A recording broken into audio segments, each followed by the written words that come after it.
Analisando o trabalho de uma forma mais abrangente, talvez a gente possa entender que o trabalho ele começa, inclusive no Brasil, de uma forma compulsória para os negros, né?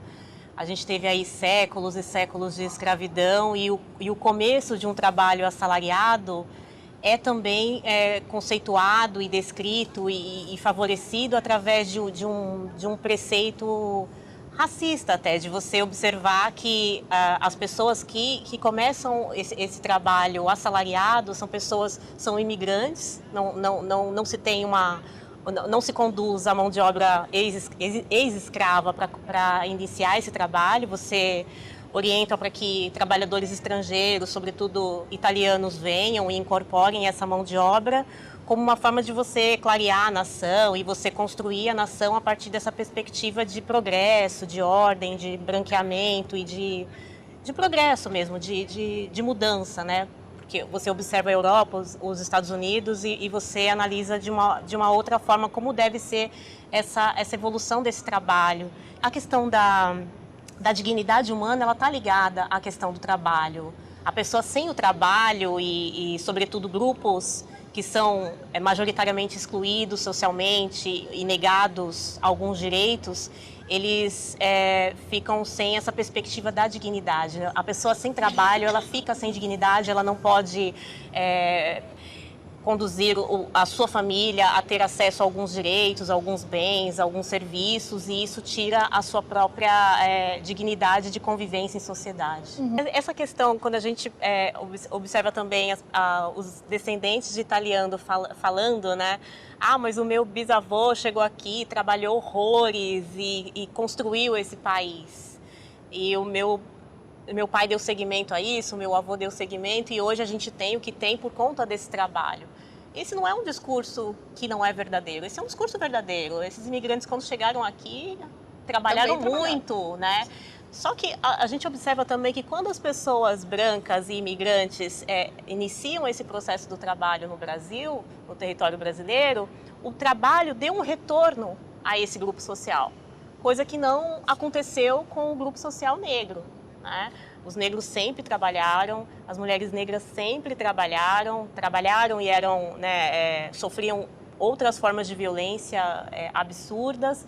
E o trabalho desses grupos sociais, não deu esse retorno econômico para esses grupos sociais e eles seguem hoje marginalizados socialmente. Então, a gente precisa entender que até hoje existe uma persistência dessa desigualdade, né? Que quando a gente analisa os dados estatísticos e percebe que as pessoas negras ganham muito menos que as pessoas brancas, que as mulheres negras ganham até um quarto do que recebe um homem branco, isso não é algo que está ali, não é por acaso, né? Existe toda uma questão histórica por trás e uma persistência a partir desse fenótipo que se constrói no dia a dia, né? Que existem lugares de negros e existem lugares de brancos e que você pode excluir ou diminuir a pessoa no mesmo âmbito do trabalho e favorecer a pessoa branca dando um salário maior do que você destinaria para uma pessoa negra, né? Então isso ainda persiste. Então será que é só a questão do trabalho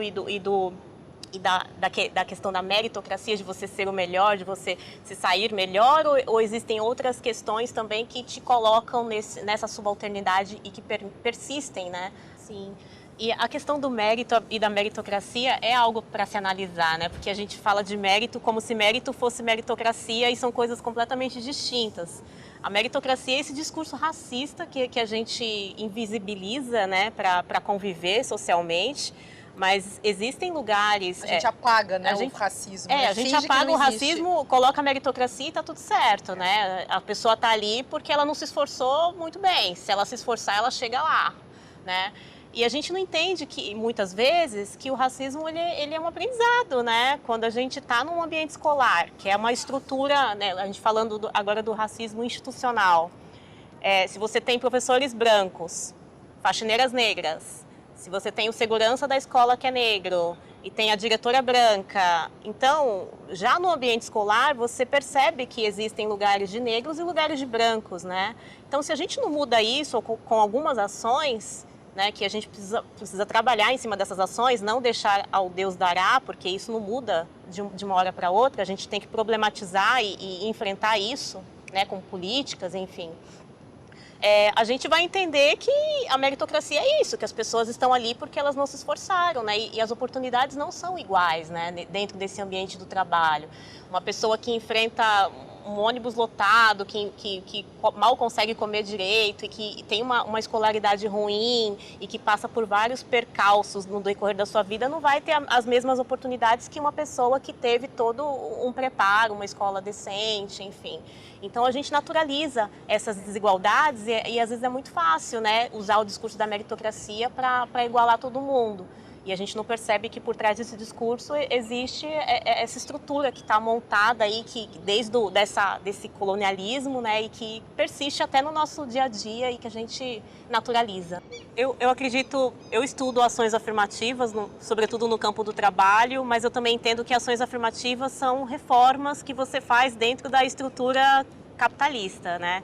Eu acho que a mudança ela vem a partir de uma mudança estrutural e aí a gente precisaria, né, incorporar outras questões para pensar nesse tipo de mudança, mas a gente tem, inclusive dentro da nossa própria Constituição, direitos sociais que devem ser abrangidos e a gente sempre tem que estar lembrando os nossos governantes e incorporando essa questão da cidadania, de trazer essas questões, né, tanto dos direitos sociais, quanto dos direitos de populações que são marginalizadas. E aí seriam ações específicas, que seriam ações afirmativas para você incorporar socialmente grupos que são historicamente, sistematicamente desfavorecidos.